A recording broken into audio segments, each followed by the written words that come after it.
Reddit. Which celebrity uses their fame for good and which ones use it to be a douchebag?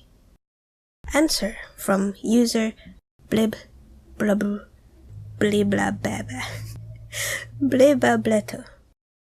When I was younger, I got roped into watching my 3-month-old niece while my sister got her hair done. So there I am sitting in the waiting room of a hair salon with my niece. And who walks in but Keanu Reeves? I was nervous as shit and just kept looking at him as he read a magazine and waited. But I was too scared to say anything to him. Pretty soon though, my niece started crying, and I'm trying to quiet her down because I didn't want to bother Keanu, but she wouldn't stop. Pretty soon, he gets up and walks over. He started running his hands through her hair and asked what was wrong.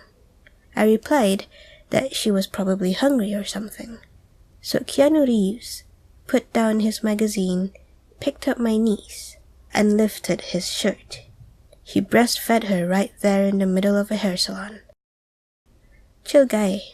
Really nice about it.